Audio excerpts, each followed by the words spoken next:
អូខេហ្នឹងហើយសួស្តីអ្នកនរគ្នាស្វាគមន៍មកកាន់ Channel ជីបន្តទៀតហ្នឹងហើយហើយថ្ងៃនេះផងដែរគឺខ្ញុំតវីដេអូទី4របស់យើងបន្តទៀតហើយគឺ sorry គឺយើងខ្លាំងមែនតើណាបាត់ខ្ញុំពីថ្ងៃអញ្ចឹងណាគឺថាខ្ញុំរវល់អត់បានផុសវីដេអូទេហើយខ្ញុំក៏បានសង់ផ្ទះរួចរាល់ដែរហ្នឹងហើយគោលដៅបន្ទាប់របស់ខ្ញុំគឺរក enchanting table ហ្នឹងហើយអូខេតឥឡូវយើងទៅរកតែម្ដងទៅបាទអូខេឥឡូវគឺខ្ញុំបាននេះកាត់មកដល់កន្លែងដែលខ្ញុំត្រូវដើររកហើយព្រោះខ្ញុំនៅជិតពេកខ្ញុំរកមិនឃើញទេបាទហើយដែលយើងត្រូវរកនោះគឺមានពីរប្រភេទទី1គឺអំពៅហ្នឹងហើយ super can ហ្នឹងហើយទី2គឺស្បែកហ្នឹងហើយដល់ពេលអញ្ចឹងទៅគឺយើងត្រូវមកឲ្យឆ្ងាយដើម្បីយើងរកបើសិនយើងនៅជិតយើងរត់ឃើញទេបាទឥឡូវនេះខ្ញុំកំពុងធ្វើការឃើញជាមួយនឹងកន្លែងទៅឋាននរកចាស់ហ្នឹងហ៎ហើយក្នុងឆេះអត់មានអីទេអ្នកនរគ្នាអើយមិនបាច់លួចទេបាទគឺថារបស់យើងមិនត្រូវការទេហើយអ្វីដែលខ្ញុំត្រូវការនោះគឺ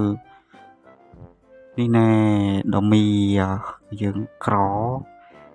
អញ្ចឹងដុំមាសនេះគឺខ្ញុំយកហើយបាទខ្ញុំអត់ទុកចោលទេអូខេបានមកដុំហើយនៅខាងលើនោះមានម្ដុំទៀតអត់តោះយើងការយកម្ដុំទៀតមកអូខេ alright តោះហើយយើងគេទៅការដើរទៅមុខទៀតទេបាទខ្ញុំជាដើរចឹងទៅបើសិនជាជួបអំពៅយកអំពៅជួបស្បែកគោហើយនេះអ្នកនរគ្នាខ្ញុំចង់ប្រាប់មួយថាបើសិនជាយើងរកស្បែកគោនេះខ្ញុំកំពុងកាប់សេះនេះចឹងអ្នកឆ្ងល់ថារកស្បែកមិនក៏ចាំបាច់ត្រូវកាប់សេះហ្នឹងហើយគឺសេះក៏វាកាត់ទៅបានស្បែកដែរហ្នឹងហើយចឹងមកចាំតែគោឲ្យយើងជួបសេះលាគោចឹងយើងកាប់មួយណាកាប់ទៅបាទចឹងធ្វើឲ្យយើងរកឆាប់បានលឿនណាចឹងហើយធ្វើឲ្យការរករបស់យើងហ្នឹងគឺវាលឿននេះខ្ញុំធ្វើការកាប់សេះតែប្រហែលនេះគឺខ្ញុំបាន10ជាងដែរហ្នឹងហើយតែថាសេះក៏សុទ្ធសេះសសេះ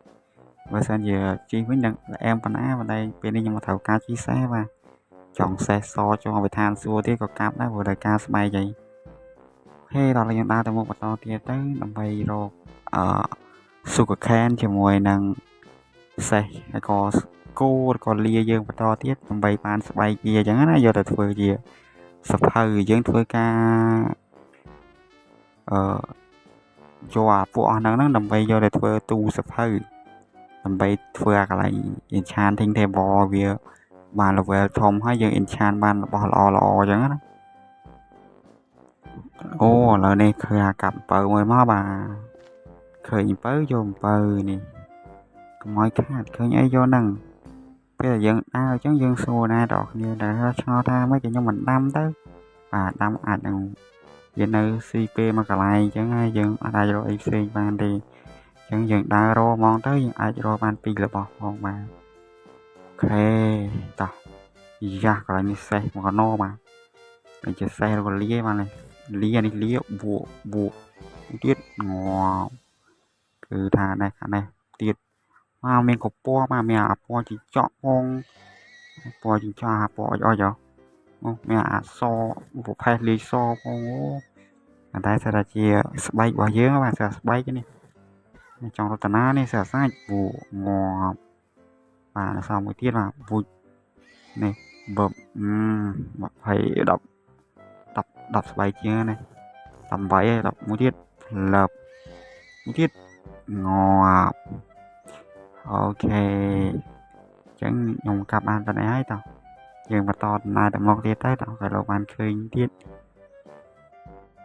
alright ទាំងអស់គ្នានេះបន្ទាប់ពីខ្ញុំបានដើររយៈពេលវាមិនយូរប្រហែលទេបាទខ្ញុំបានឃើញនេះផ្ទះនេះមួយគឺថារូបរាងអែមហ្នឹងនេះគឺ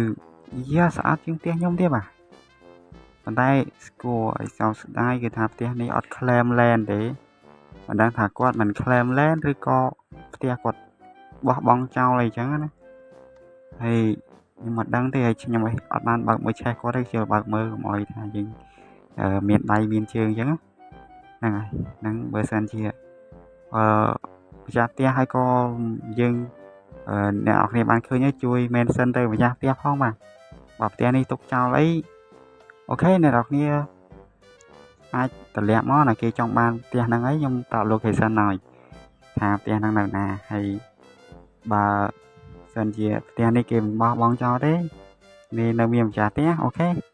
ចាំប្រាប់ម្ចាស់ផ្ទះគេផងបាទឲ្យមក claim land ផងព្រោះមានណាគេនោះធ្វើផ្ទះឡើងស្អាតបាតមាននោះបន្ទប់គេឡើងអែមស្រែមមានទៅអែមយកកប់តែម្ដងបាទមានទាំងកន្លែងអង្គុយកន្លែងអីកន្លែងដុតស្វាច់ដុតអីកន្លែងគេនៅលើតវលអូកប់សេរីតែម្ដងបាទចឹងហើយបើសិនជាម្ចាស់ផ្ទះឃើញអីកុំភ្លេចជួយ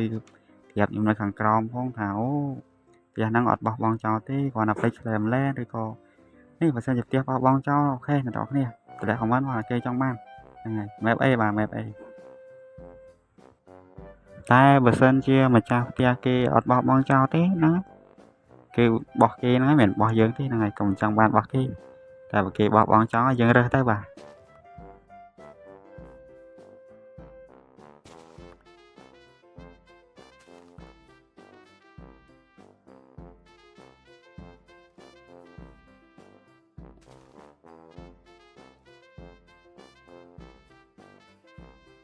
បាទអ្នកនរគ្នាឥឡូវយើងធ្វើការត្រឡប់មកដល់ផ្ទះវិញហើយគឺខ្ញុំរកបានអំពៅចំនួនមួយស្តេកហើយនឹង54ស្បែកគោចំនួន24ហើយខ្ញុំមាននៅក្នុងឆានគឺខ្ញុំរកពីមុនមកដែរអ្នកនរគ្នាមិនមែនខ្ញុំទៅរកទេខ្ញុំរកទុកថាទុកថតវីដេអូហ្នឹងហើយគាត់ថាពេលខ្ញុំរវល់ទៅពេលហ្នឹងខ្ញុំលេងក៏បានថតដែរហ្នឹងហើយនៅស្បែកគោនេះខ្ញុំរកបានច្រើនដែរខ្ញុំរកចិត្តគ្រប់ហើយតោះឥឡូវធ្វើការក្រាស់ទាំងអស់គ្នាតែម្ដងទៅបាទតែអំពៅយើងគាត់តែអត់គ្រប់ទេនោះអំពៅបានតែ2 stack ប្រមាណទេខ្ញុំអត់គ្រប់ជិលទៅរកទៀតតែម្ដងហ្នឹងហើយអូខេតោះហើយយើងធ្វើការក្រាស់យកតែម្ដងទៅបាទណាទេกระดาษនេះក្រាស់กระดาษនេះដើម្បីដាក់ជាមួយនឹងស្បែកហ្នឹងទៅធ្វើទូសភៅទៅហើយយើងយកដាក់ជុំវិញ enchanting table របស់យើងទៅណាហ្នឹងហើយដើម្បីវាអាប់ទូ enchant បានរវែកប់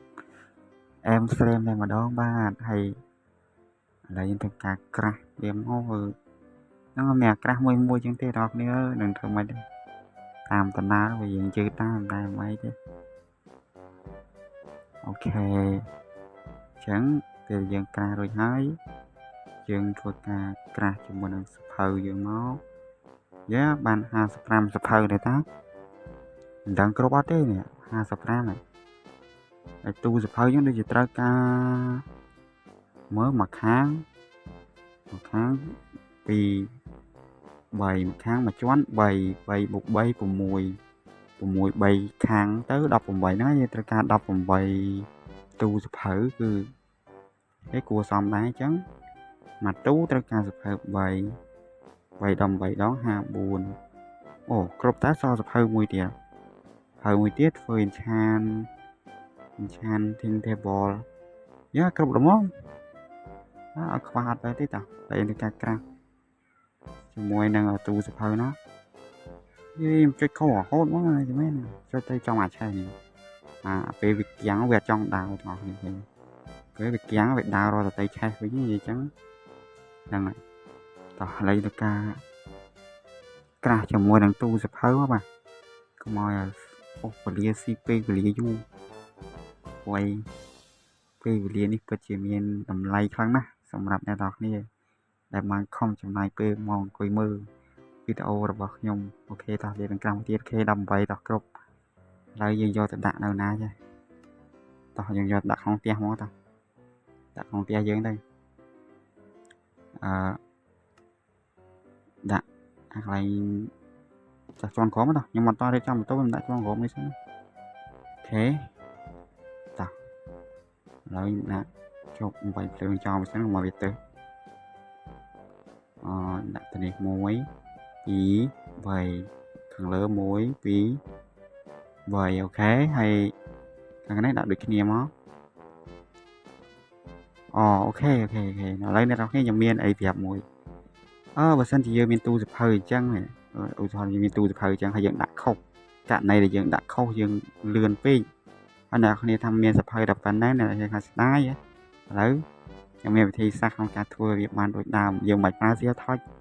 មិនជីអ្នកគ្នានេះយើងប្រើ pickaxe មិនមែនប្រើបន្ថើយើងប្រើ pickaxe ជីកទូសភៅហ្នឹងមកវិញ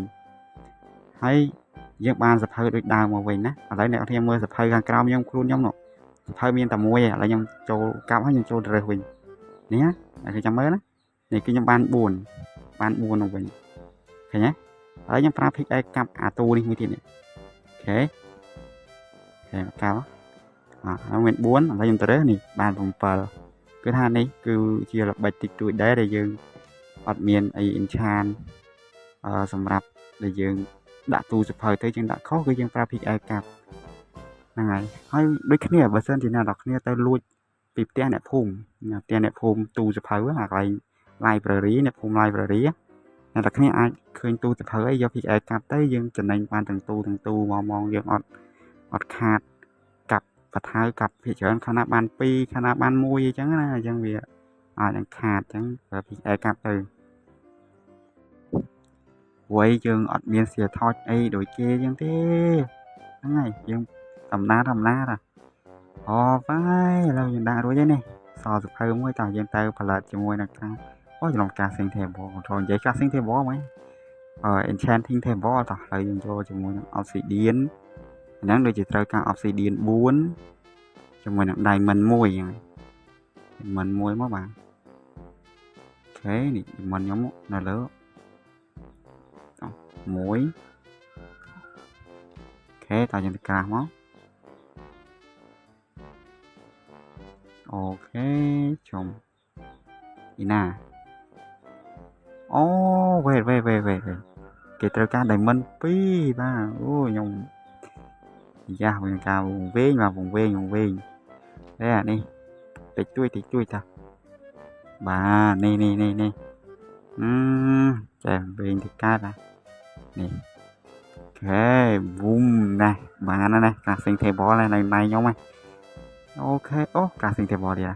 enchanting table ហ្នឹងហើយអូខេនេះតោះហើយយើងមកដាក់ទាំងអស់គ្នាតោះចាំរត់ទាំងអស់គ្នាមកតោះ1 2 3ដាក់អូដាក់ខុសទៀតហេពិតជាអែមែនតើណាអូខេតោះដាក់សាមីអូខេ alright ឥឡូវយើងធ្វើតេស្តទីមើលយើងដាក់ enchant ហើយយើងមិនមានអី enchant ទេបងធ្វើតេស្តចឹងវាបានអីចឹងណា am breaking 3គេដាក់ដើមម្ដងloading 3កប់សេរីមកបន្ថែមម្ដងមើល am breaking 3ដែរអូខេគឺថាគេត្រូវការ level 30ដើម្បី enchant ហ្នឹងហើយខ្ញុំអត់មានទេហ្នឹងមានតែចាំជាមួយនឹងវីដេអូក្រោយដើម្បីយើងអាចទៅរកអីធ្វើម៉េចទេឲ្យបាន level 30វិញខ្ញុំអត់ដឹងថាទៅរកឡើយណាទេពួកអត់ឃើញមកកើតទេអ្នកនេះអត់ឃើញសំបៀអត់ឃើញអីកើតទេអញ្ចឹងខ្ញុំគិតថាពិបាកតោះឥឡូវយើងកុំតណាយើងធ្វើការមក crash ឆេះបាន2 3តោះយកទៅដាក់កន្លែងហ្នឹងទៅគ្រាន់ជាងដាក់របស់របរតែយើងសម្រាប់ enchant ណាមានដូចជាឡាពីមានដូចជាខោអាវដូចជាអីផ្សេងអញ្ចឹងណាដូចដាវដូចជាអីអញ្ចឹងទៅយើងទុកសម្រាប់ enchant កុំឲ្យយើងពិបាកដាវមកយកអញ្ចឹងអូ